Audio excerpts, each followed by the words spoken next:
Good morning, and to anybody out there going out to celebrate Remembrance Day, I hope you have a good day, but I won't be joining you.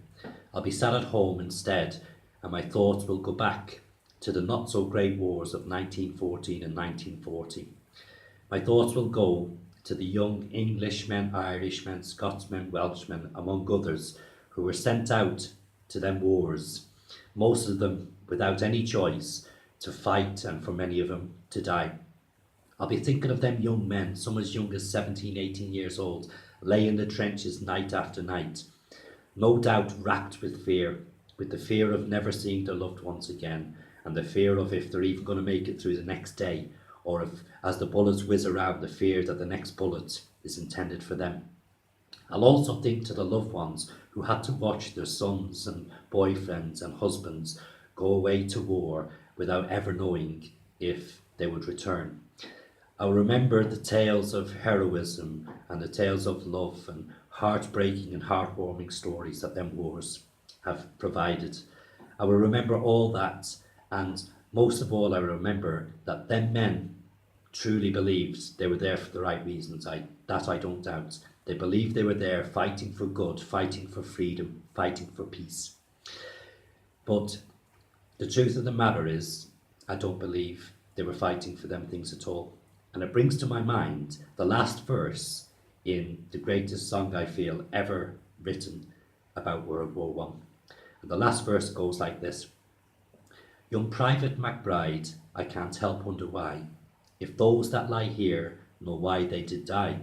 Did they really believe when they answered the call? Did they really believe that this war would end war? The sorrow, the suffering, the glory, the pain, the killing, the dying was all done in vain. For young William MacBride, it's all happening again and again and again and again and again. So basically, what I'm trying to say is this: those young men sacrificed their lives not for freedom, but for power. Power that was going to lead to even more wars. Because the simple truth is this: over the last 100 years, there hasn't been one war fought which has been fought for the benefit of the people or for the freedom of the people. Wars are an elite power play. They are caused by the elite, but fought by the masses. And in every war, there's one overriding factor, and it's this: after every war, the rich get richer and the poor get poorer. Because after every war, there's a rebuilding program, there's a rearmament program, and these are the things that make the rich richer. So basically, the rich need war because nothing makes the rich richer like war does. So by all means today, wear your poppies, wear them and believe that you're wearing them for the soldiers from 100 years ago. But in my opinion, by wearing the poppy, what you're actually doing is you're endorsing the people who caused these atrocities and who sent these young men out to die. You're endorsing the elite who sent their men out to protect their own privileged positions, who sent their men to die because they were terrified at the thought of a bunch of maniacal Nazis running amok through the Houses of Parliament and through Buckingham Palace. On this world, there are three types of people. There are those who care, who obviously care. There are those who don't care, who blatantly don't care. And then there's a third breed, the most dangerous breed of all, those who pretend to care. Well, the elite, the government and the elite and the rich all belong to that breed. They don't. They don't care, but they pretend to care. So to me, there's no more sickening sight than on a day like today to see the elite, to see the royal family and the heads of government stood in front of that cenotaph, bowing their heads and wearing poppies.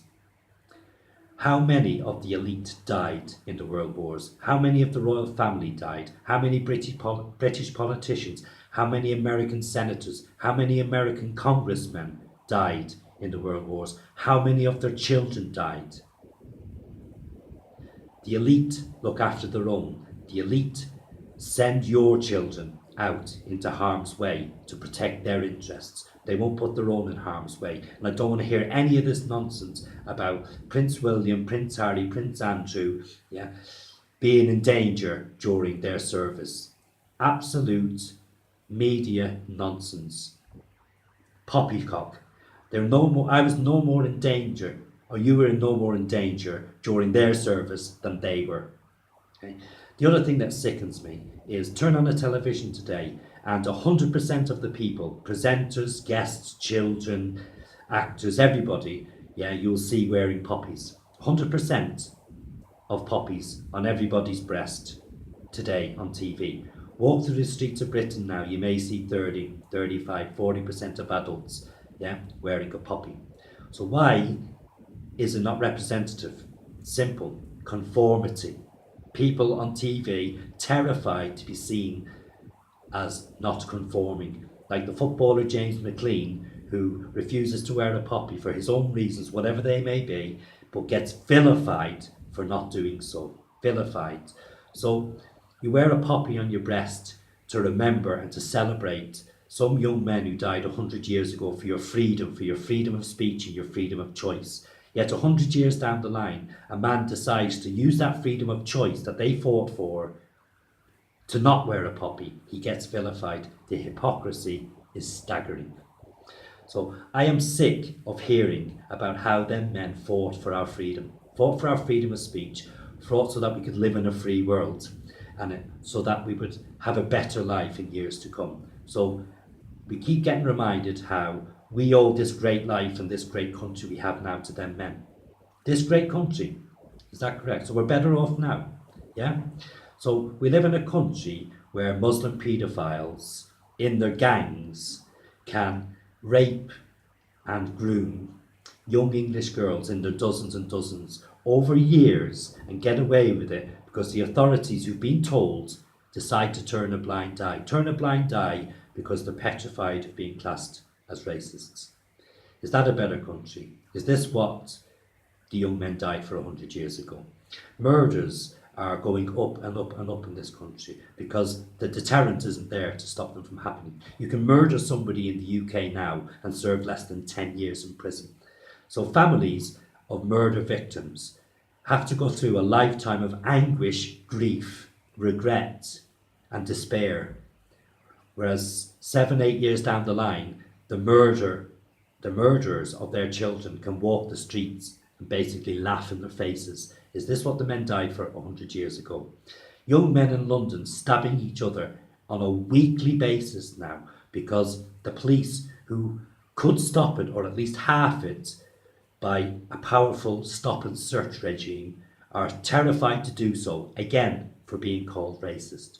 So we're living in a country now where we have allowed liberalisation to frog march through the country to the extent that it's made it a very, very unsafe place for us. Is that what the men 100 years ago fought for? Is that the free country they fought for? Are we truly any better off than we would have been if then men hadn't lost their lives? Nobody can say one way or the other whether we will be or not 100 years later.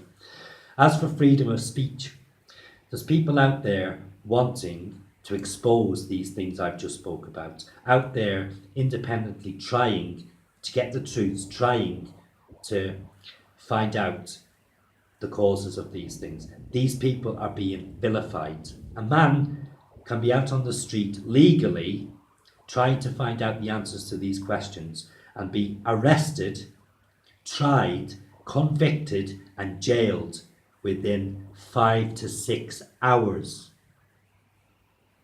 Is that what the men 100 years ago fought for?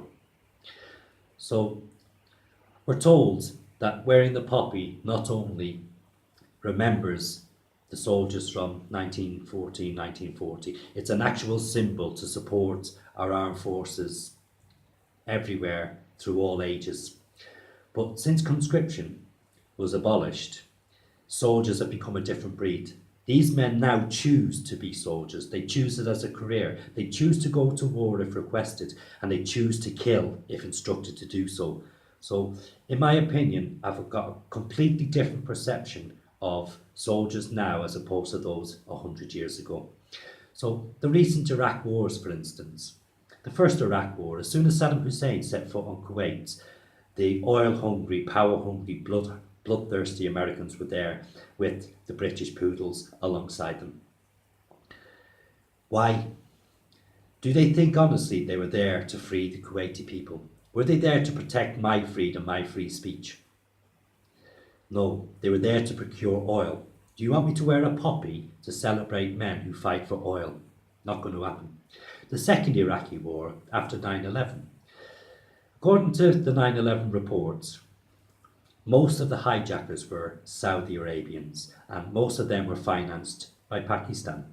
So 9/11, Saudi Arabia, Pakistan, let's attack Iraq and Afghanistan. What?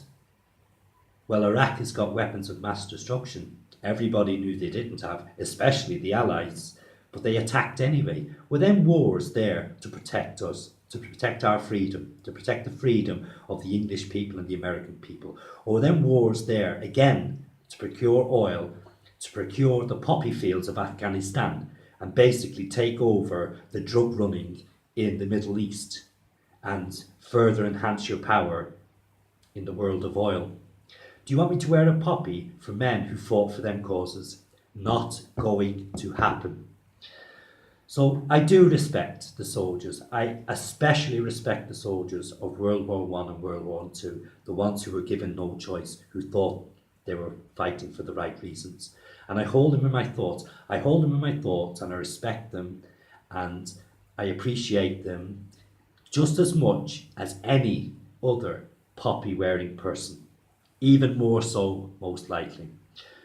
So, but the thing is, if you want me to wear a symbol, give me another symbol. Let's take a yellow tulip and make it a symbol for remembering the real victims of wars.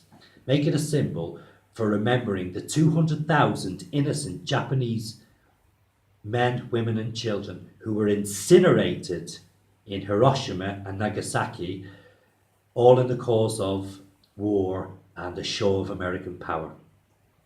Let me wear this symbol to remember all the tens and tens of thousands of innocent European men, women, and children who were crushed to death by buildings as bombs from all sides, Germany, America, UK, bombs from everywhere were blowing them to bits. Let me remember them.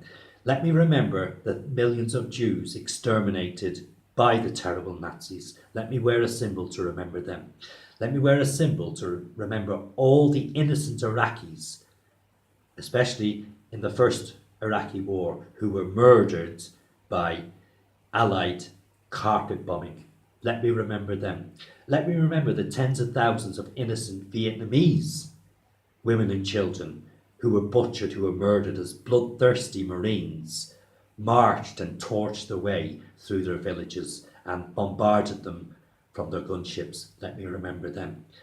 Even out of war, let me remember the millions of Russians who were murdered and left to starve by the World War II war hero Joseph Stalin. Let me remember them. Let me go to Africa and let me remember the millions of Africans who didn't wish to be taken over by a bunch of greedy European nations and who were murdered and butchered because of that. Let me remember them. It wasn't that long ago. It was 10, 15 years before the Worst World War. Let me remember them.